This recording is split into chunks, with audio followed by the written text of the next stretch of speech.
now. Um, and then I'd like to start by saying a thank you again uh, to the ongoing support at the Madison Community Foundation, which has made many of these possible. We have really appreciated the opportunity to connect with so many of you nonprofit community members in this time where information is just changing rapid fire, and be able to talk with you and hopefully share resources with you that are helpful as things are ever changing. So thank you to everyone who shared information when you subscribed or registered for this webinar, as that really helps us measure how far our reach has been, and just how somewhat of the financial health of these of you and other organizations in our community here. Let's see. So reminders that I have for today. Oh, and quick introductions. It's just that, again, I'm Sarah Kissel. I have presented in previous webinars with more of a presentation on issues surrounding employment matters, as well as reopening policies, as we're in that phase now. I am happy to answer any of those questions. You can pop them up now. We can have a little bit of time at the end, but the focus is going to be largely on PPP forgiveness. Jeff's been going to go through the application, be available to answer questions on that as well. Just a few updates, as I had promised at the beginning. Sorry, I'm all duo-tasking here and letting people in at the same time. Just a reminder, you probably already all have a PPP loan, but if you don't, today is the very last day that organizations can apply for one. Other nonprofit news, your organization's 990 was typically due on May 15th. As you recall, that was extended, but the deadline is coming up quickly in 2 weeks on July 15th. Let's see, in terms of reporting, there are also 941s. Of course, today is the last day of Q2 of the 941s, and kind of unusual this time around in that, for many purposes, related to COVID-19, there is an inclusion of part of March in that filing when it comes to options such as deferring some of the Social Security payment. If your organization has any of the Family First Coronavirus Response Act reporting to report from this past quarter, and I believe that initiated on March 13th. And then also for if your organization opted, or other organizations have opted not to take the PPP loans, then this would be the first time this cycle of 941s due at the end of July would be the first cycle for being able to report on the employee retention tax credit. Okay, as far as updates go in my general area in terms of employment and reopening, the EEOC has had a few updates. There were questions a few weeks ago about testing. You can test for, employers can require tests for COVID-19 screening and screen for it in ways other than tests, so long as it is job related and consistent with business necessity. However, last week they announced that there will be no allowance of antibody tests, requirements of antibody tests. Employees may submit those voluntarily, but employers may not require them, and also may not use them to factor in reopening plans. Other notes, statewide for Department of Workforce Development, I will report to you that the process, people have been very kind in reporting their experience, and I will say that unfortunately, while things are getting somewhat better in terms of the timing and responsiveness, with the Department of Workforce Development, they continue to be plagued by dysfunction from their old technology. So my advice to everyone involved in any aspect of that, through work-share or through having employees that are somewhat or fully furloughed, to be patient and to not always assume that whatever notification you get is the final word. Unfortunately, there are a lot of notifications that are just auto-generated that are not what the final resolution will be. So be steadfast, but be patient. would be my advice on that. And ultimately, people are receiving the payouts, and that's happening more quickly on different forms of unemployment insurance. I have updates from locally. If you are in Dane County, you may have heard that we had an adjustment from our phase 2. We're in phase 2 right now of the Forward Dane plan. It was slightly modified downward last week. I just looked at a report that was released yesterday, and as you probably all know, our numbers are not great. I don't foresee us moving forward to phase 3 anytime in the near future. Possibly we'll stay where we are. There's the potential we'll slide backwards, but I recommend everyone staying tuned to that, as well as, if you haven't recently, checking out the Department of Public Health, Madison and Dane County's website, as it's gotten more and more populated with resources that are helpful, including questions and answers, toolkits with some really great template language for policies, links now to WEDC, which is helpful because there was a lot of good content there as well, and now even an email address that you can email questions to as part of a business support group. My last update is with Department of Labor. And that's that there's just a few things to update there. These are things that I intend to include as links in our next blog update. And when we announce that we have the recording of today's webinar, that would be that, as for a lot of employers, they're going to see an uptake now and maybe again in the fall of applications for that Family First Coronavirus Response Act leave. There is now an eligibility tool that's pretty user-friendly from my dabbling around with it on the Department of Labor's website. I'll provide a link to that, and it does claim that an employer tool is coming soon, which should be helpful in terms of assessing who's eligible, who's not, and how to go forward.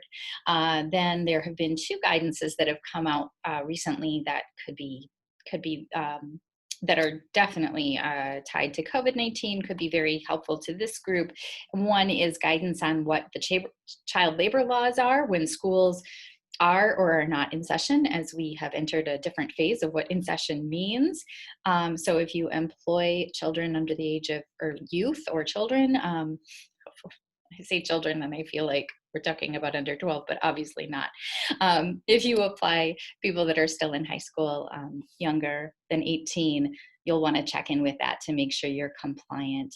And then last, a lot of questions have been arising in terms of what is the interaction between the Families First Coronavirus Response Act leave and summer camps or other summer programming that's been canceled due to COVID-19. Some great information resources there. Again, I will provide links to that as well for people who want to look deeper into that.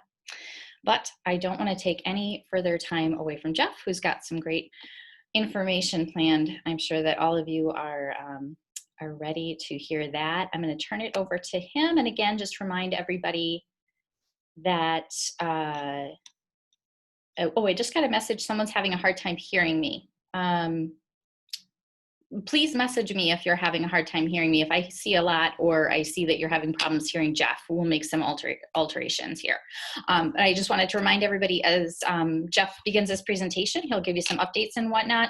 I'll be watching in the chat for any questions that come up and do my best to moderate those. All right, take it away, Jeff.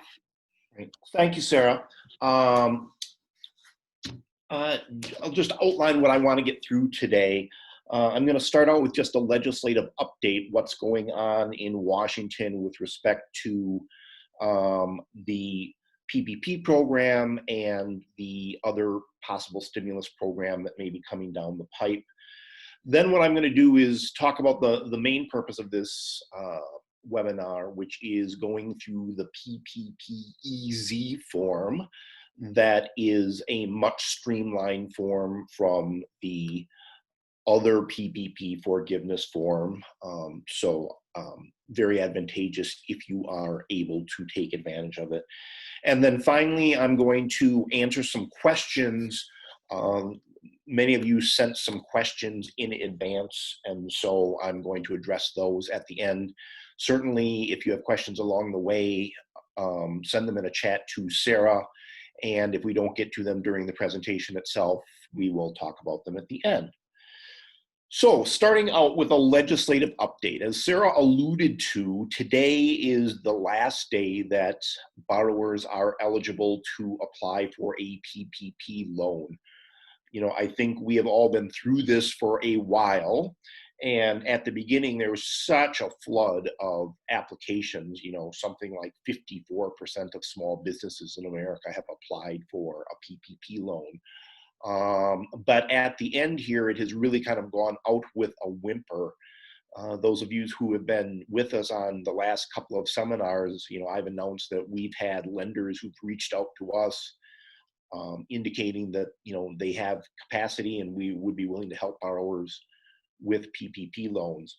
But the end result is that when all is said and done, at midnight when this program expires, there's going to be about $130 billion left. That's with a B, which is a nice chunk of change. And so, the question on Capitol Hill right now is, what are we going to do with that money? It's Washington, so they're going to spend it somehow. But there really doesn't seem to be an appetite to extend out the PPP program. I think the feeling on the Hill is that, it served its purpose. It certainly did, what it was intended to do, or at least help to do what it intended to do. But that at this point, there might be a need for some more direct types of aid to businesses. So what Senator Rubio, who's the chairman of the SBA committee, in a bipartisan way is working on now is trying to figure out how to direct this aid to businesses in a way that they're going to find most helpful now that we're into this a ways. And it looks like the direction that they're heading is to try to allocate these funds to businesses, really the most hard hit businesses. And what you're hearing a lot about is bars, restaurants, hotels, and really trying to give those types of businesses capital infusion so that they can do things like modify their premises to achieve social distancing, move their facilities outside, make modifications to their facilities to, make their business work better in these crazy times. So just stay tuned. We'll see where that goes. But that's sort of kind of the direction it's heading, and it doesn't seem like we're going to get a lot more, paycheck protection type funding with this extra $130 billion. It looks like it's going to be more directed. The second thing they're talking about on the Hill is the next round of stimulus. And, I think I talked about this last time, and that doesn't really seem like it's moving anywhere quickly. There certainly is some discussion about doing another round of stimulus checks out to the general population. The White House and Democrats seem to be more supportive of that. You have some fiscally conservative Republicans on the Hill who are less supportive of that. It looks like there might be a trade-off for another round of stimulus in exchange for a reduction of some of these enhanced unemployment compensation payments. And so we'll see where that goes. Democrats continue to talk about trying to fund municipalities and counties. There's certainly a feeling among Democrats that back during the financial crisis that there was a feeling that they got more bang for their buck by funding municipalities, who then went out and did works projects and things like that. And so look for that. There might be some sort of municipal funding. The White House is talking about an infrastructure program, but none of this is moving very quickly. I read today in the Wall Street Journal that they're hoping to try to get something agreed to by the end of the month, by the end of July, not today. But we will certainly see. So expect another round. It's an election year. But what it ultimately looks like is unclear at this time. So, okay, moving on to PPP. I am going to share my screen. Host disabled screen sharing. Hey, Sarah, can you let me share a screen? There we go.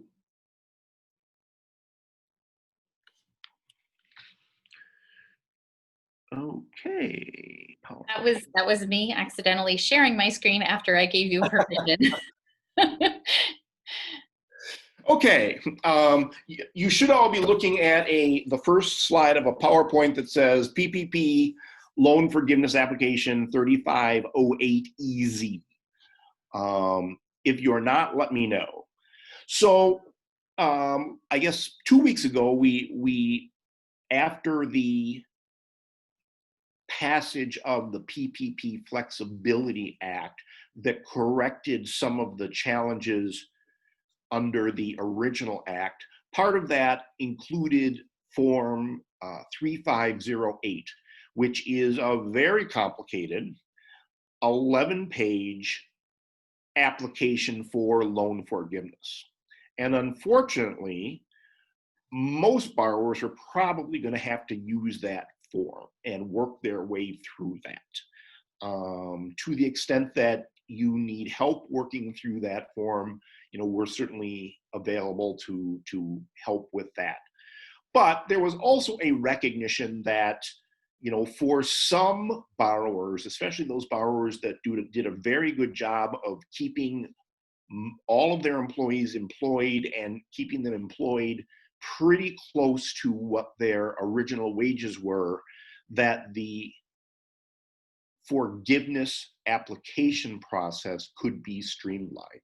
And the result became 3508 EZ, which is a 2-page form as opposed to an 11-page form. And that's what we're going to talk about today. We're going to actually look at the form in a couple of minutes, but this form is only eligible to 3 types of borrowers. The first type of borrower that are eligible are self-employed, independent contractors, and sole proprietors. I don't think that really fits this group, but if you are a sole proprietor, independent contractor, self-employed business, then you are eligible to use the EZ. The more likely category for our group here is category 2 of 3. And if you recall, when we started talking about the forgiveness and when we went through the 3508, basically PPP loan forgiveness can be reduced by either significant reduction in wages or significant reductions in FTEs, your full-time employment equivalencies.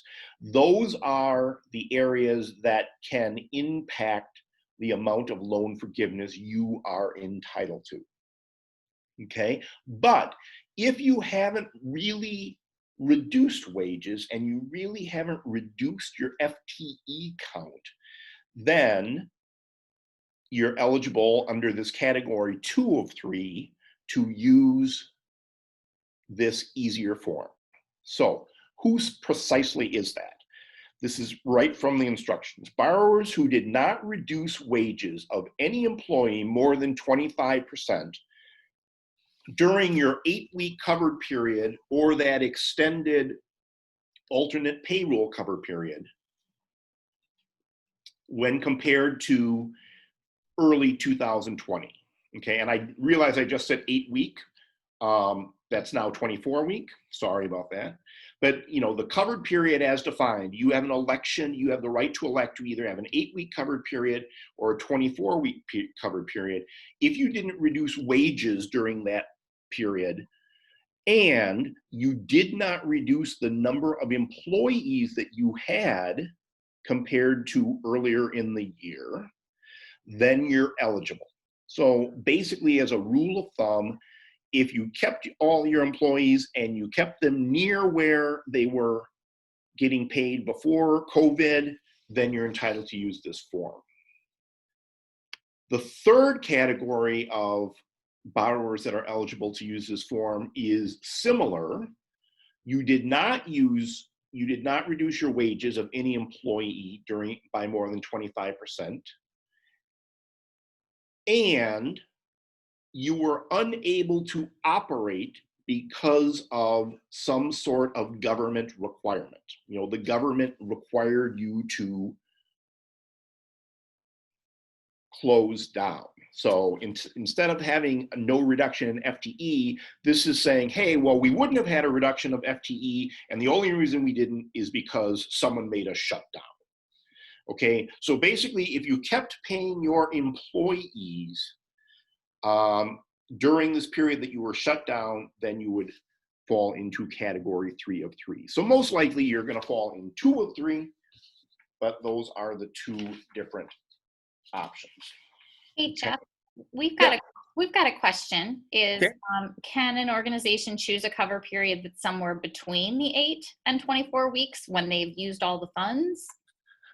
Yes, that is a very good question and one that we get a lot. So as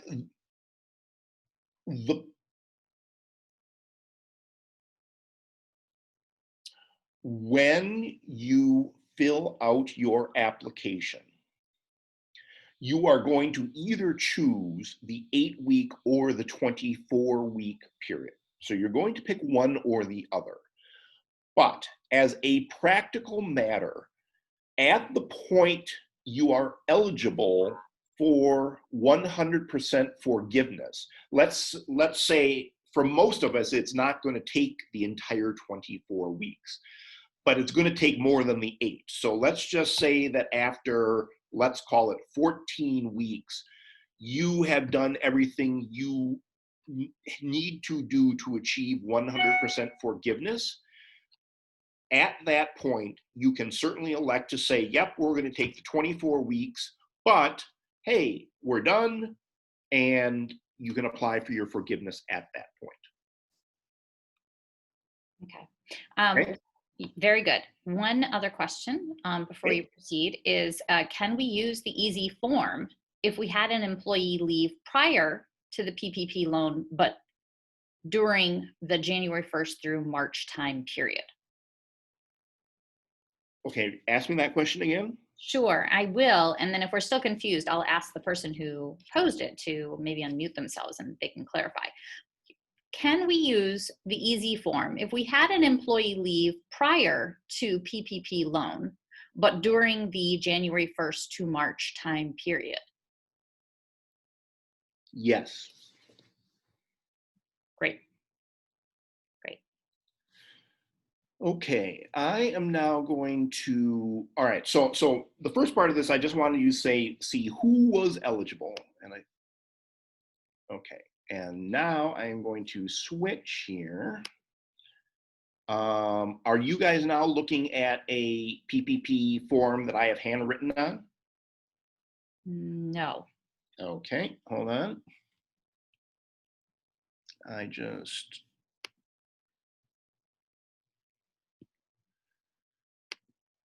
Okay, how do I do this?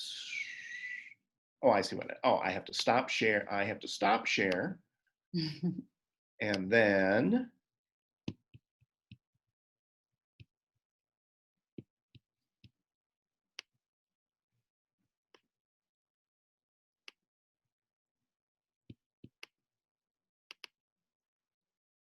okay, now are you looking at a form? I am, and I just have one more question before you get your next train of thought. Okay, and that's this. is that, okay, from your computations before, is that an average of salaries during the covered period or a point in time? We're on work share, dropping the salaries 60%, so 60% reduction.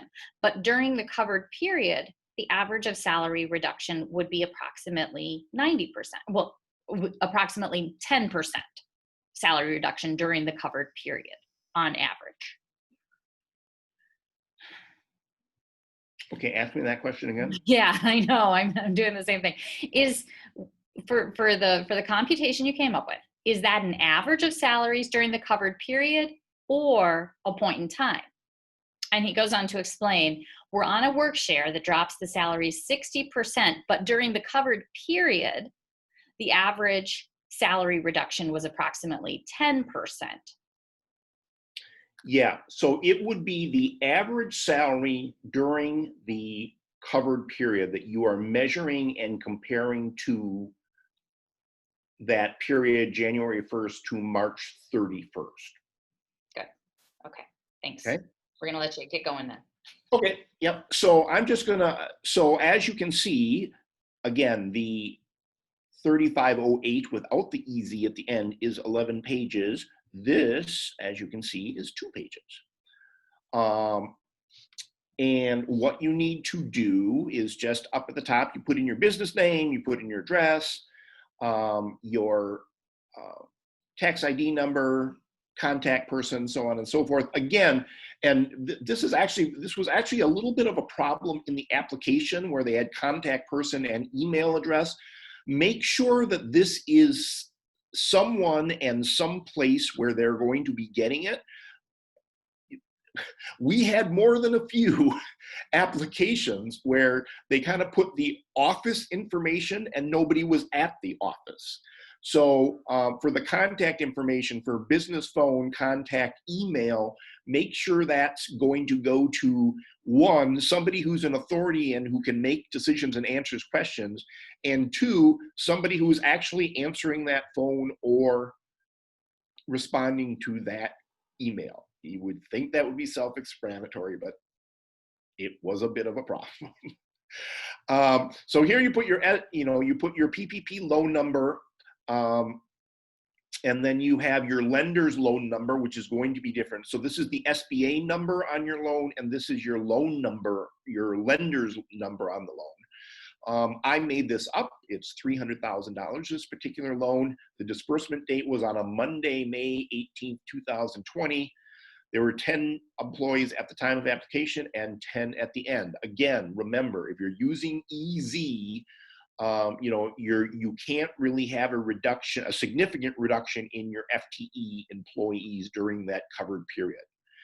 And just to make it complicated and to make people angry, I'm saying that this borrower also received a $10,000 EIDL advance, which we will talk about at the end. And then you will use the EIDL application number. I'll tell you, there was a question that came in advance talking about how you identify your EIDL if you haven't received funding on it yet.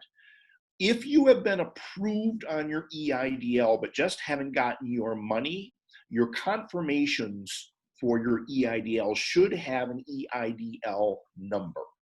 Okay, and that would be this number. Even if you're waiting for funding, you should have a confirmation number, and that will be your kind of official EIDL number.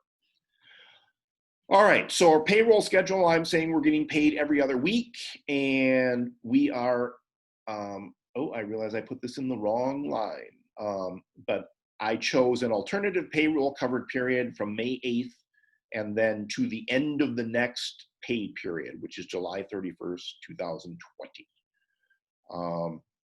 Okay, so this is how easy it is. You go in and you use your payroll costs. You're not going to have round numbers like I did, but this is a demonstration, so I used round numbers. So what I'm saying is, of that $300,000, we use 60% of it, $180,000 for eligible payroll costs.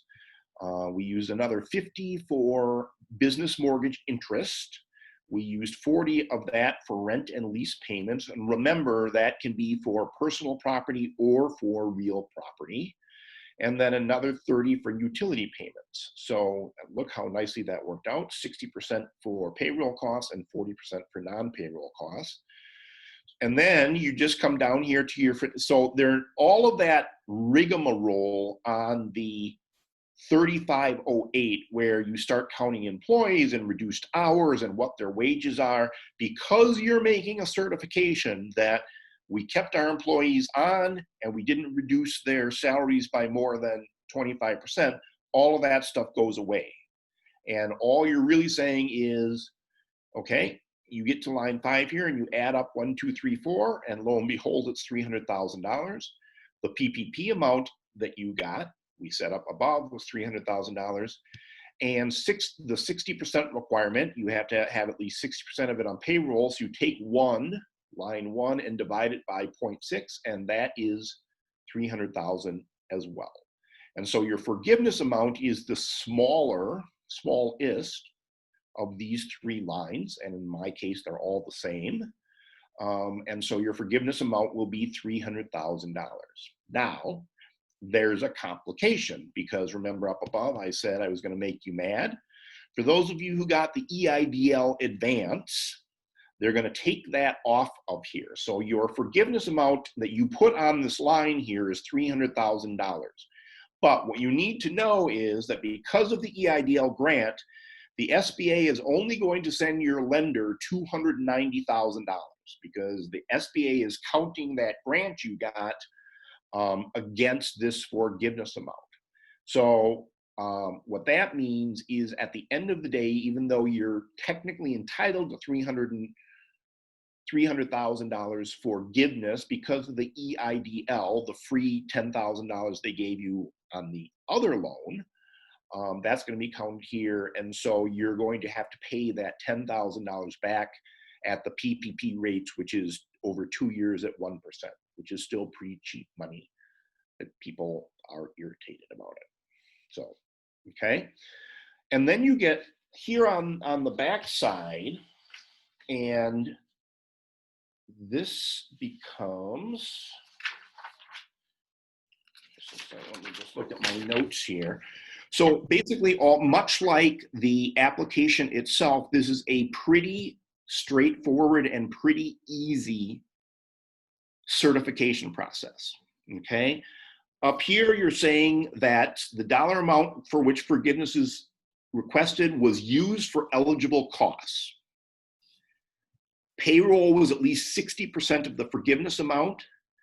And then if you pick 24 weeks that there wasn't any individual that earned more than $20,000, that's the $100,000 cap. And if it's the 8-week covered period, it's 50. Anyways, that's the $100,000 cap number, so that you haven't paid anybody more than $100,000. Okay. In here, you're saying that you haven't used it for any unauthorized purposes, and you acknowledge that the federal government could pursue recovery if you can. Number one, you shouldn't use it for unauthorized purchases, but it seems unlikely that anyone is going to pursue small loans. That you did not reduce salaries by more than 25%. Okay. Then the next 2 really have to do with that you have kept track of the required documentation, and we're going to talk about that in about 2 minutes. That the tax records you are submitting to the SBA have the same numbers that you are submitting to the IRS. So you can't use one set of numbers for the IRS and another set of numbers for SBA. And then down here, you're saying if you are choosing, if you're not a sole proprietor and you're choosing one of these, are you either choosing, hey, we didn't reduce hours and we didn't reduce pay, or, hey, we didn't reduce pay, but we did reduce hours because we were required to close by some governmental authority. So this is 2 of 2, or this is 2 of 3, or 3 of 3. Okay, so very straightforward, much streamlined. All right, Jeff, I was just going to ask the question. Do you see it there? Do I see what? Oh, I could see you reading something. So I'll just ask you the question. On the form, when it asks for number of employees, Yep. Should that be full-time employee, like an FTE number, or just the number of actual persons, employees that were being paid over the period reported? That should be your FTE number. Okay, okay, very good, thank you. Okay. All right, now I did this wrong last time, so let me see if I can do this right this time. Share screen, go back to my PowerPoint. Okay, are you guys looking at PowerPoint again? Yes. Okay. Huh. Okay. Oh, okay. So the final part of it is the documentation that they're going to add, that the SBA is saying your lender is going to be requiring when you submit your application. So you're going to need to document your payroll costs. Okay, and that's just documentation verifying cash compensation and non-cash benefits that were paid during the covered period or the alternative covered period. And those would include bank statements, third-party service provider reports, tax forms, which would include payroll tax forms, and the types of business filings that you report to the state and to the unemployment office every month. Okay, payment receipts, canceled checks, account statements, etc. For non-payroll costs, they're going to want to see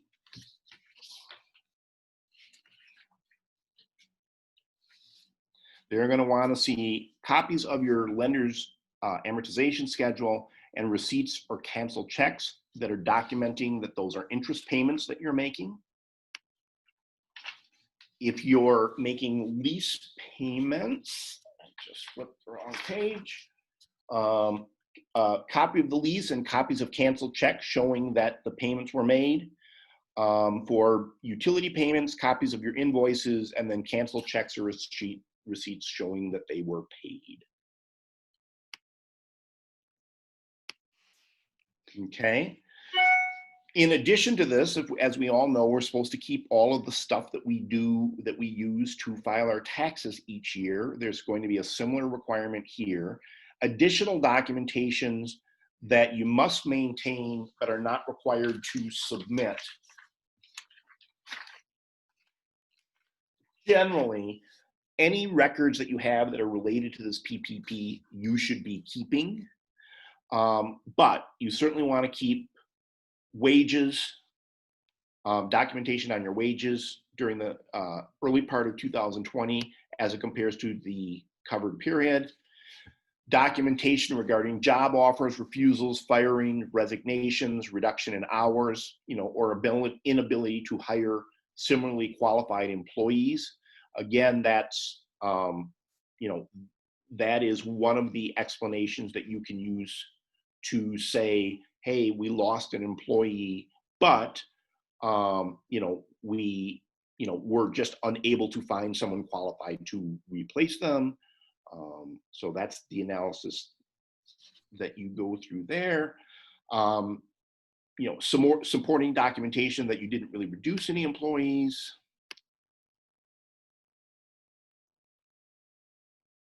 And then, information on whatever government order required you to close, if that's the election that you make. So again, pretty straightforward, especially compared to the 3508. Not everybody's going to be able to do it, but if you did a really good job of using your PPP money to keep your people employed and near their salary, a more advantageous way to move forward. Jeff, we had another question come in. Okay. The example you gave used 60% as the amount of the loan that was used for payroll. What is the maximum amount of the loan that can be used for payroll? 100%. So keep in mind, it's PPP, Payroll Protection Act. The primary goal of the act is to put wages into employees' pockets. And remember, initially they said, you had to have at least 75% of payroll costs. The more money you use for payroll costs, the better your calculations are going to be. Okay, there was a recognition in the Flexibility Act that maybe 25-75% was too much. So they reduced it to 60-40. But in order to get 100% forgiveness, you have to use at least 60% of your loan proceeds for payroll, but you can use as much as you want. And in fact, it's more advantageous if you use more. So if you were a payroll heavy organization and you could just account for the entire amount of the loan with just payroll alone, you would recommend filling that form out and just having that one line filled out. Yep. Cool. Absolutely. Another question came in. Can we use part-time or seasonal worker wages paid during our PPP loan or only FTE?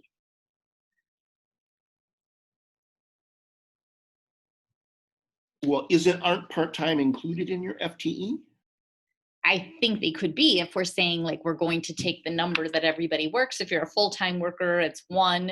If you're 50%, it's 0.5. You add it all up and that's your total number. But I think what they're asking more is, does this only apply to the wages that you pay towards full-time employees or, right? No, it should be. So let's just say, I used whole numbers in my example here.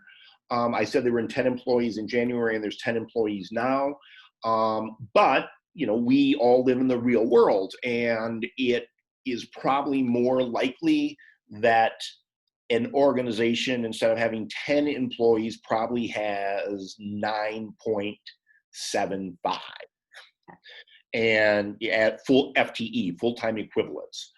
So you do the calculations the same way, comparing your FTE count in early 2020 with your FTE count during the covered period. Wages to employees are wages to employees in terms of the forgiveness calculation, just correct. Just not contractors. Make Yes. sure not to include it. Yes, not to include contractors, because contractors, as we know from type 1 of who's eligible for this, are eligible to file for their own PPP application. Another source of, it's funny how you, having done this for 3 months now, the types of things that you find out clients are irritated by. And that's another one. Well, we want to count, we're paying all this money to these outside contractors. Why can't we count that? All right. Sarah, do you have any? I'm going to go through the questions that we got in advance, Sarah, if you don't have any more questions. We are all caught up for now. I'll keep an eye on the screen in case more questions arise, but yeah, go ahead and move on. Okay, so we had a question regarding, if an organization has received federal dollars as part of an approved allocation plan, can the PPP funds supersede it?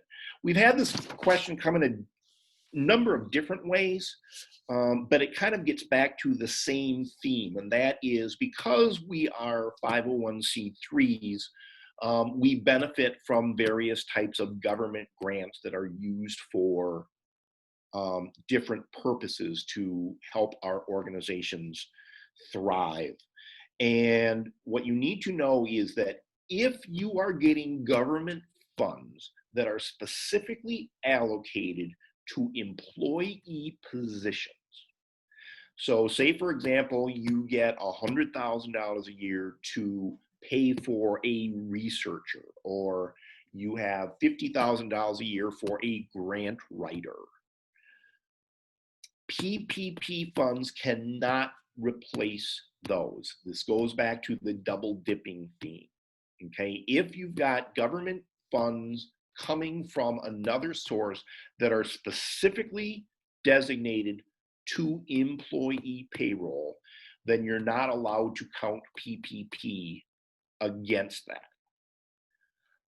But if you have a more general fund, the government hasn't given you $100,000 grant for a specific researcher. They've just given you $100,000 grant that you can allocate to your organization's expenses any way you want.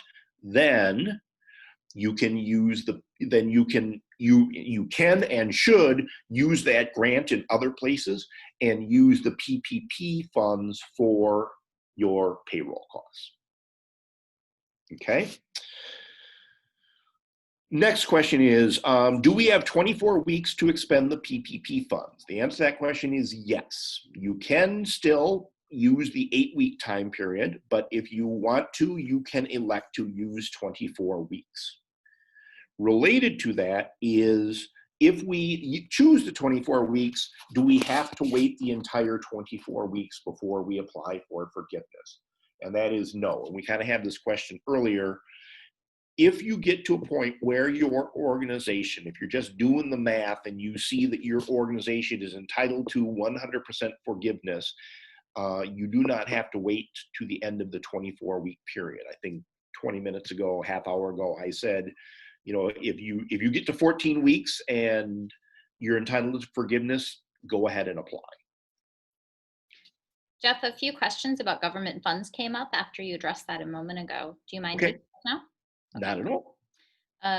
The first of these is, can you not bill for the government funds for that month? Hold on.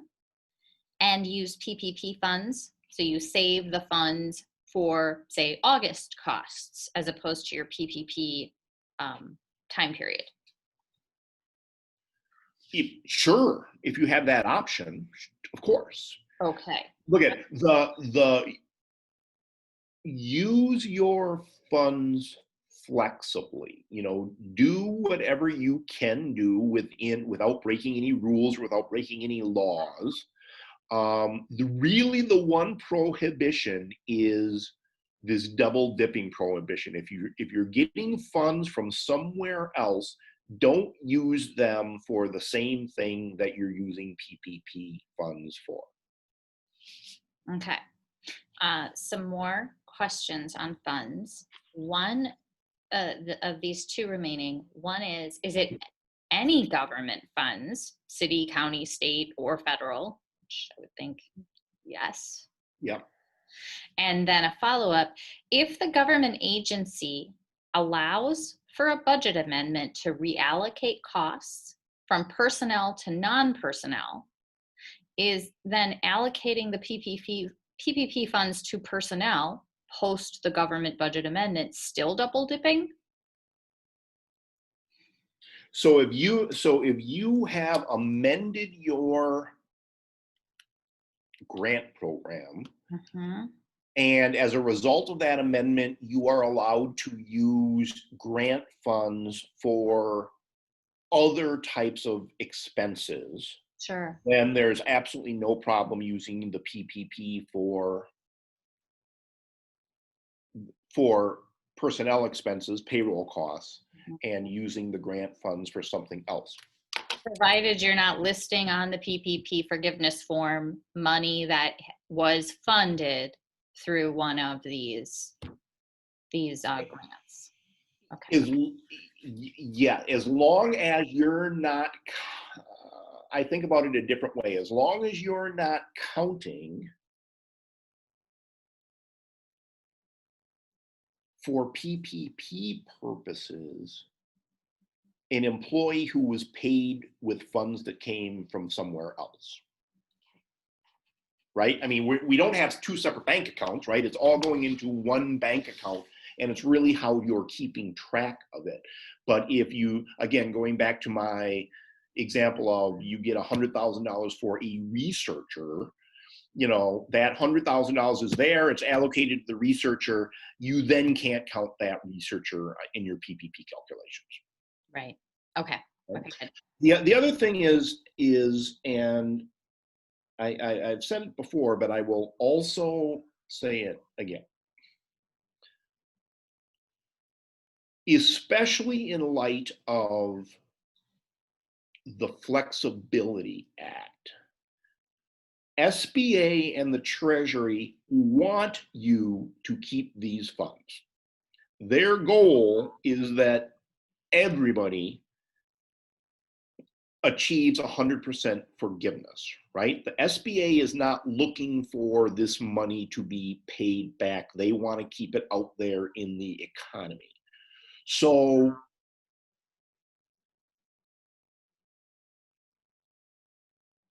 without breaking any rules and without violating any laws, to the extent that you can maneuver things in such a way, hey, we've been using this, we're getting grant from, we're getting a federal grant for $100,000 a year, and we've always been using it for payroll, but we don't really have to, then don't, right? Like, don't try to be a do-gooder here and get yourself jammed up. The government really wants you to, they're bending over backwards to make sure that borrowers can achieve 100% forgiveness. And if you have specific questions, certainly call us and ask us. But your thinking should be, well, we can probably do this. It goes back to, remember 3 months ago, I was talking, when are things paid or when are things accrued? And when it came down to it, it was just like, well, it can be either, whichever works best for you.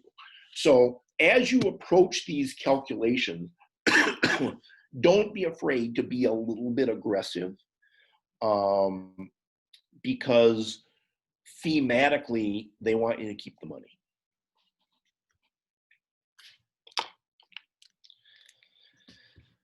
Without breaking any rules or violating any laws. Okay, examples. Okay, we did that.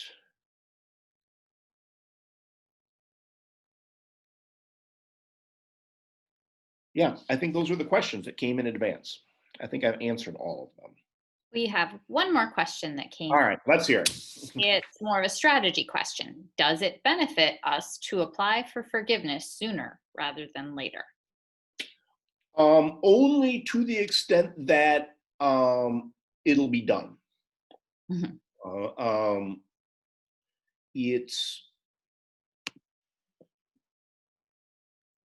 Yeah, only to the extent that it'll be over with. Okay. There's certainly nothing preventing you from, if you elect the 24 weeks, there's nothing preventing you from waiting till the end. But again, all of these loans were applied for within about a 3-week, 4-week period. And then, so presumably 24 weeks from that 2 and 3 week period, things are going to get chaotic at the banks again. So, there's certainly advantage to be over and done with. Okay. Your lender will probably be happy.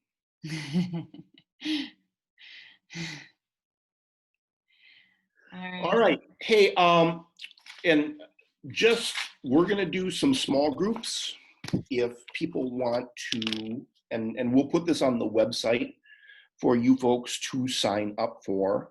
But as with our other presentations, we're going to do some small groups. So, and what I'm anticipating for those is I'm not going to prepare anything, but if you want to walk through like a 3508 EZ, we can certainly do that. And I was going to propose having a small group meeting here on Zoom Thursday, July 2nd at 11, and next Tuesday, July 7th at 11. And I think that EZ is pretty straightforward, so I guess I'm going to open it up and say that if people have questions about either the 3508 or the 3508 EZ, we'll field questions for those. And we'll have a sign up on the website. Okay. And again, and Sarah said this up front, that I will say again, thanks again to our friends at the Madison Community Foundation for making all of this go so smoothly. Absolutely. Okay, so that we'll follow this up as we have in other weeks with, we'll send a post to everybody who participated today. You'll have the opportunity to sign up for one of those small group sessions with Jeff, watch or share the video if there were things that that you needed to look at. Oh, there were a few there. Can you email it a reminder on how to get a copy of this and other demonstration handouts? So would you mind making these handouts available on the website as well, Jeff? No, not at all. We can do that. Great. So we'll get those up on the website as soon as we can, and we'll follow up with a message to everybody letting you know they're up there, a link to that, a link to today's video, and a link to signups for Jeff. And then as always, if you have questions for either one of us, we're available and we're happy to help. Okay. Thanks to everybody for participating today. I'm gonna end it there, and good luck and happy 4th, everyone.